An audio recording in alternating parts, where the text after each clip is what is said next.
നമസ്കാരം. ലോക്സഭാ തെരഞ്ഞെടുപ്പിൻ്റെ വിജയത്തിന് പിന്നാലെ കോൺഗ്രസിൽ പാളയത്തിൽ പട എന്ന റിപ്പോർട്ട്. KPCC അധ്യക്ഷൻ കെ സുധാകരൻ്റെ അനാരോഗ്യം മറയാക്കി പ്രതിപക്ഷ നേതാവ് പാർട്ടിയെ ഹൈജാക്ക് ചെയ്യുന്നു എന്ന വികാരമാണ് ഇപ്പോൾ ശക്തമായിരിക്കുന്നത്. ഈ വികാരം പാർട്ടി വേദിയിൽ പരസ്യമായ പൊട്ടിത്തെറിയിലേക്ക് നീങ്ങിയതോടെ സതീശനെതിരെ പാളയത്തിൽ പട തുടങ്ങി എന്ന സൂചനകളും പുറത്തുവരുന്നു. കഴിഞ്ഞ ദിവസം ചേർന്ന KPCC യോഗത്തിൽ VD സതീശനെതിരെ രൂക്ഷ വിമർശനമാണ് ഉയർന്നത്. KPCC യോഗത്തിൽ പ്രതിപക്ഷ നേതാവ് സതീശനെതിരെ വിമർശനം ഉന്നയിച്ചത് കോൺഗ്രസിലെ പ്രധാനപ്പെട്ട നേതാക്കൾ തന്നെയാണ്. പ്രതിപക്ഷ നേതാവ് സമാന്തര രാഷ്ട്രീയ പ്രവർത്തനം നടത്തുന്നു എന്നാണ് നേതാക്കളുടെ വിമർശനം. KPCCയുടെ അധികാരത്തിൽ കൈകടത്തുന്നതായും KPCC ഭാരവാഹികളുടെ യോഗത്തിൽ വിമർശനമുയർന്നു.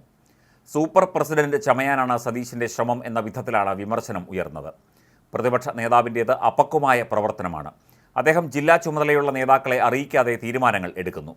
ആഭ്യന്തര കാര്യങ്ങൾ വാർത്തയാക്കുന്നതിന് പിന്നിൽ പ്രതിപക്ഷ നേതാവാണ് കാരണം. വയനാട്ടിലെ ചിന്തൻ ശിബിറിൻ്റെ ശോഭ കെടുത്തിയത് VD സതീശനാണ് തുടങ്ങിയ വിമർശനങ്ങളാണ് കോൺഗ്രസ് നേതാക്കൾ ഉന്നയിക്കുന്നത്. പ്രതിപക്ഷ നേതാവിൻ്റെ പേഴ്സണൽ സ്റ്റാഫ് അംഗം അഡ്മിനായി വാട്സപ്പ് ഗ്രൂപ്പ് തുടങ്ങിയതിനെതിരെയും വിമർശനമുയർന്നു. രാത്രി ചേർന്ന KPCC ഭാരവാഹികളുടെ അടിയന്തര ഓൺലൈൻ യോഗത്തിലാണ് നേതാക്കൾ ആരോപണം ഉന്നയിച്ചത്.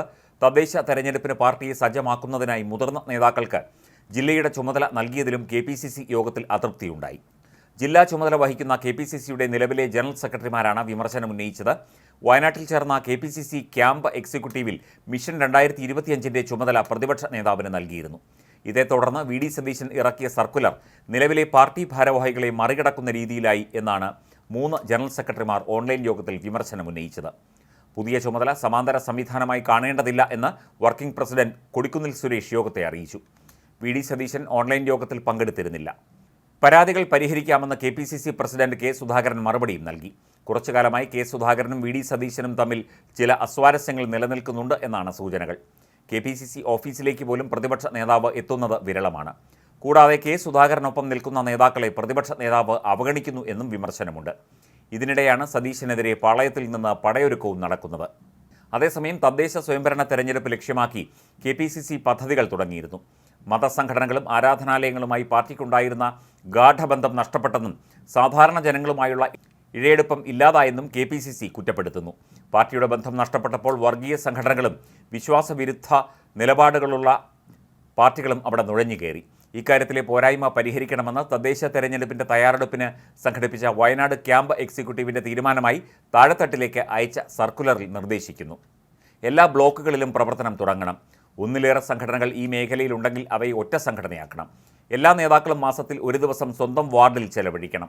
ജില്ലയുടെ ചുമതലയുള്ള KPCC ജനറൽ സെക്രട്ടറിമാർ മാസത്തിൽ 15 ദിവസം ആ ജില്ലകളിൽ ഉണ്ടായിരിക്കണം. പാർട്ടിയുടെ എല്ലാ ഘടകങ്ങളിലും പെർഫോമൻസ് ഓഡിറ്റ് നടപ്പാക്കുമെന്നും സർക്കുലറിൽ പറയുന്നു. തെരഞ്ഞെടുപ്പ് ഒരുക്കങ്ങൾക്കുള്ള മാർഗരേഖയും കൈമാറിയിരുന്നു. ക്യാമ്പ് എക്സിക്യൂട്ടീവ് തീരുമാനങ്ങൾ നടപ്പാക്കുന്നതിന് താഴെത്തട്ടിലേക്ക് വെവ്വേറെ നിർദ്ദേശങ്ങൾ കൈമാറി പ്രതിപക്ഷ നേതാവും KPCC പ്രസിഡന്റും രംഗത്ത് വന്നിരുന്നു. ക്യാമ്പ് കഴിഞ്ഞതിൻ്റെ പിറ്റേന്ന് തന്നെ VD സതീശൻ തെരഞ്ഞെടുപ്പ് ഒരുക്കങ്ങൾക്ക് DCCകൾക്ക് രേഖാമൂലം നിർദ്ദേശം നൽകിയപ്പോൾ മാർഗരേഖ സഹിതം വിശദമായ സർക്കുലർ 23-ാം തീയതിയാണ് KPCC നൽകിയത്. തദ്ദേശ തെരഞ്ഞെടുപ്പിൻ്റെ ഏകോപന ചുമതല പ്രതിപക്ഷ നേതാവിനാണ്. വാട്സാപ്പ് ഗ്രൂപ്പിലെ സന്ദേശമായിട്ടാണ് പ്രതിപക്ഷ നേതാവ് നിർദ്ദേശങ്ങൾ കൈമാറിയത്. ഈ നിർദ്ദേശത്തിലാണ് ഇപ്പോൾ വിവാദങ്ങൾ ഉയർന്നിരിക്കുന്നത്.